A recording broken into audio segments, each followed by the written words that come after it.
My name is Sean Wallace. I'm an academic advisor for the School of Journalism at the University of Missouri. Hi, my name is Kate and I'm 23 years old. Having a person to make eye contact with is a little less weird than being like, hi, I'm staring into the lens of a camera and I'm really uncomfortable about it. I am 39 years old, did I already say that? What about transgender? Have you ever thought about that? And the moment she said that, the light bulb just kind of went off. I didn't really realize I was trans until I was reading Wikipedia one day. Like, oh shit! I had my oh shit moment. Not so great. I'm not really too pleased with the US. I'm not too pleased with pretty much anywhere. But the only thing I really appreciate is the national ability to change your sex on your US passport. And you can do that anywhere in the US, but everything else is on a state-by-state basis, which makes it very hard to get anything done. Because if you live in a different state than where you were born, then it's a very slow process. But we also have no housing or job protection unless an individual company has that in their non-discrimination policy. And in Missouri, for instance, we have no right to marriage because they're confused about whether we're male or female. So we can't even have straight marriage, much less gay marriage. So we have no right to marry whatsoever in the state of Missouri. It varies from state to state, but here that's the case. And sometimes on your birth certificates, you can't even get your old information erased completely. They just cross out your old stuff with a strike through, and then they write your new stuff in underneath it. So your old information can still be found by pretty much anybody that you show your stuff to.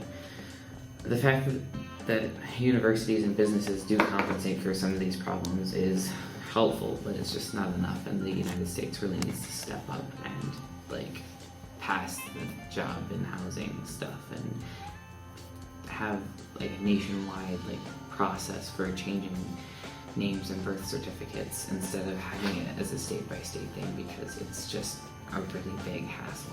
As far as rights go, there are very little that I'm aware of that we have. What came to mind for me with that question is employment. People who might decide to transition while on the job can lose their job.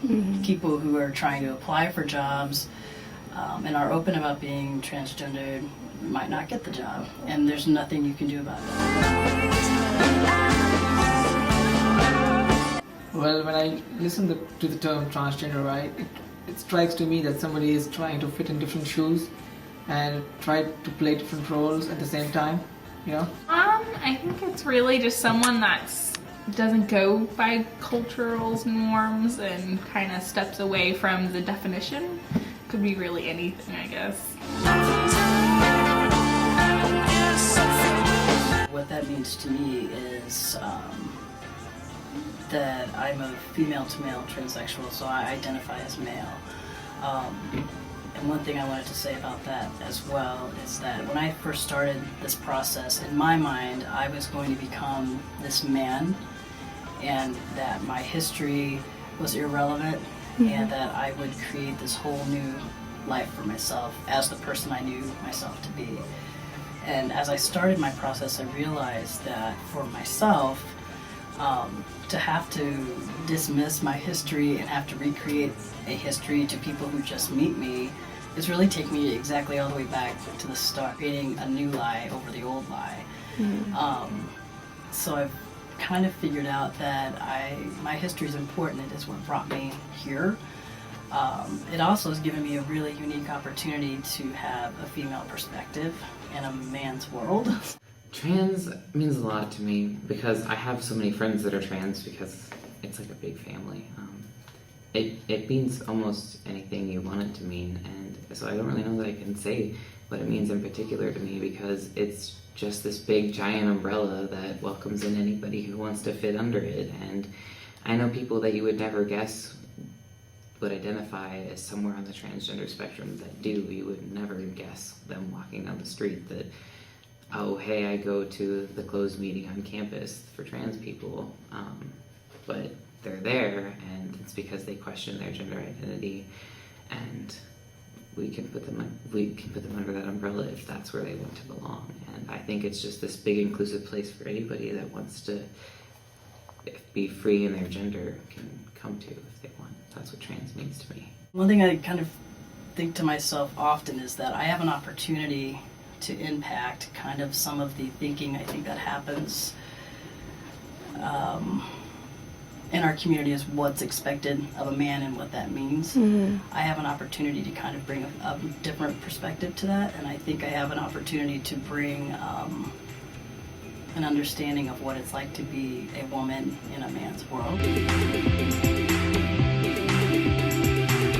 Something I'm dealing with currently is the fact that my sexuality swung radically around. I used to be more attracted to women than men, but I identify as pansexual, and which is when you're attracted to pretty much everybody, regardless of gender identity or sex. And that was before I started testosterone. When I first started testosterone, my attraction towards women increased, and then I guess it's just because I got more comfortable with myself.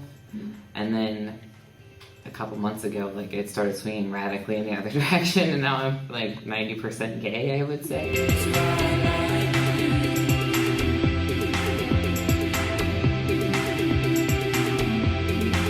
And actually where I stand right now, my biggest obstacle is my family, oddly.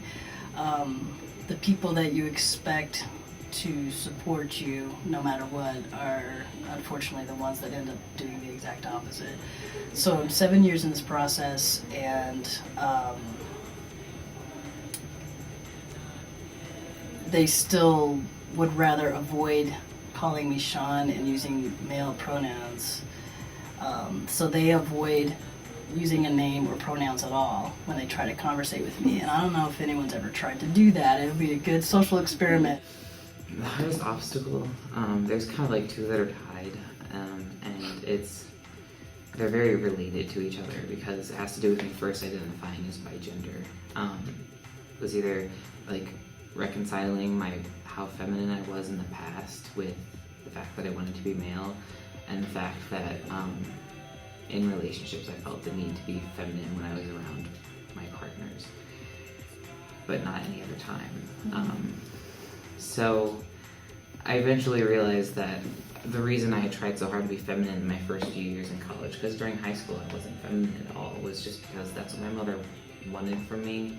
And I realized that I was attractive, and so I felt that I needed to kind of like live up to that and get the attention that I knew that I could from that, because what was the point of being attractive if I wasn't going to actually be attractive? And so once I kind of accepted that, it was a lot easier for me to realize it's okay to have done that and still be male. I wasn't really like super feminine, I was just capitalizing on something. And I realized that, you know, the only time that I really felt the need to be feminine around my partners was when we were spending alone time together. That's the only time I would wear a bra instead of like binding my chest.